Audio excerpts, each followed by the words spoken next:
Nadia Atroubis-Safsaf continue d'explorer les pages méconnues de l'histoire. Dans son roman précédent, elle racontait le destin de résistants algériens qui avaient sauvé des enfants juifs lors de la rafle du Veldiv. Elle nous plonge cette fois au cœur de l'histoire des tirailleurs sénégalais. Bonsoir Nadia Atroubis-Safsaf.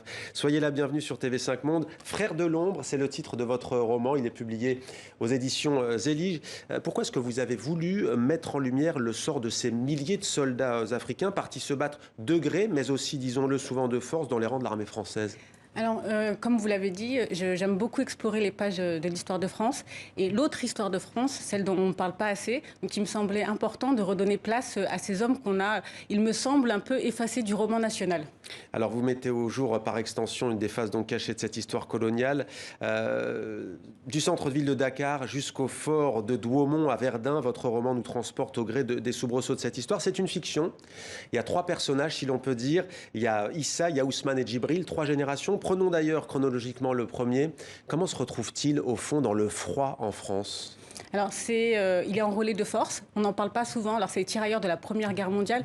C'est vrai que dans l'histoire française, enfin, en tout cas aujourd'hui dans la fiction française, dans l'imaginaire, quand on parle de tirailleurs sénégalais, on pense souvent aux tirailleurs sénégalais de la Seconde Guerre mondiale, parce qu'il y a eu les films indigènes qui a remis un peu cette question au centre de l'actualité quand il est sorti. Mais on oublie aussi les tirailleurs de la Première Guerre mondiale. On en a un peu parlé lors des commémorations du centenaire de la Première Guerre mondiale. Et donc, j'avais envie de parler de ces hommes qu'on a un peu oubliés, qui sont venus, qui ont été enrôlés de force. Parce que typiquement, Issa, il est enrôlé de force. Il est arraché à son village natal au Sénégal. On vient le chercher un après-midi et puis il ne retrouvera jamais son village. Et alors, son destin, c'est un peu l'intrigue du roman aussi. Mais Ousmane, lui, qui est son fils, c'est ça, en 1939, alors lui va s'engager par patriotisme, mais pas seulement. Alors, surtout pour retrouver aussi trace de son père, et parce qu'il a envie de savoir ce qu'est devenu son père qui a disparu, parce que lui, il ne le connaît pas. Son père a laissé sa mère enceinte. Donc c'est un peu la figure fantasmagorique. Bon bref, fantasmagorique. Ouais. On va pas trop dévoiler. Elle ne veut pas en dire plus. Ne dites pas spolier, on dit divulgacher en bon français. Et ça continue, puisque 2007, là c'est le petit-fils, Djibril. Et c'est une année que vous n'avez pas choisie par hasard, Nadia Atroubis-Safsaf. C'est d'ailleurs une année qui explique aussi votre quête, finalement, de défricher des pages sombres de l'histoire de France et méconnues. Voilà, c'est le fameux discours de Nicolas Sarkozy à Dakar, qui dit que l'homme africain n'est pas assez rentré dans l'histoire.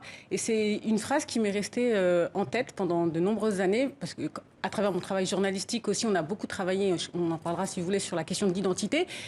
Et cette phrase est restée ancrée en moi et j'ai voulu répondre, mais de répondre à une manière fictionnelle pour intéresser le plus grand nombre. Donc j'ai écrit ce livre qui se lit assez facilement pour toucher les jeunes adultes et aussi les jeunes garçons, enfin les jeunes femmes. Toute génération, toute communauté.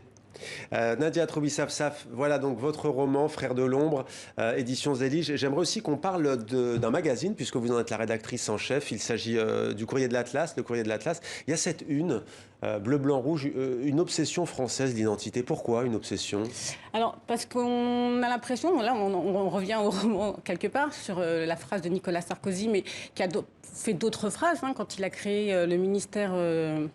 de l'identité nationale. Voilà, on continue à explorer ça. Aujourd'hui, il y a encore toutes ces petites phrases qui sortent dans les médias. Il y a les polémiques autour de Zemmour. Voilà, donc nous, on avait envie de répondre en travaillant. On travaille sur le long cours, c'est-à-dire que comme on a un format magazine, on peut faire des papiers qui se lisent dans le temps long. Ouais. Donc on a voulu travailler sur cette question en sortant, nous, des petites phrases, justement. Ouais. Et du côté passionnel, parfois. Mais ce repli identitaire, on le sent...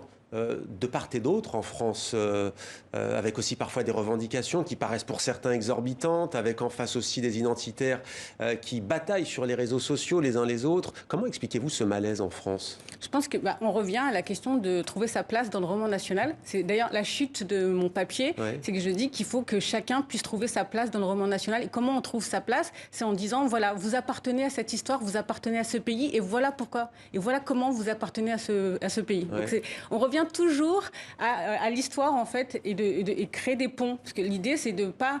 Elle peut paraître un peu provoque, cette une. Alors justement, moi, je voulais montrer aussi qu'en choisissant ces couleurs, c'est que le drapeau national, il appartient à tous. Il n'appartient pas qu'à l'extrême droite. Donc c'est pour ça qu'on a voulu aussi mettre en avant cette couleur. Parce que c'est aussi notre drapeau. Et on est français, on est franco-maghrébin, mais on est aussi français. Alors là, c'est vrai qu'on tombe un peu dans la caricature qui ne montre pas vraiment ce que vous êtes, parce que vous sortez justement de ces sujets et des sentiers battus. On a par exemple ces entraîneurs maghrébins sur le banc de touche au football. On a aussi, par exemple, le Ramadan qui débute mardi prochain. Alors là, vous vous êtes intéressé. Parfois, vous faites les recettes. Là, on était loin des recettes. Ces feuilletons de propagande, ça veut dire qu'on sait que ça va être des feuilletons de grande écoute. C'est-à-dire qu'il y a des pouvoirs qui ont compris que ça pouvait être un pouvoir dissuasif. Ouais. Avant, on disait que c'était le foot qui était l'opium du peuple. Et ben aujourd'hui, c'est les séries égyptiennes qui maintiennent les gens comme ça, qui les empêchent un peu de réfléchir. C'est un peu notre sentiment.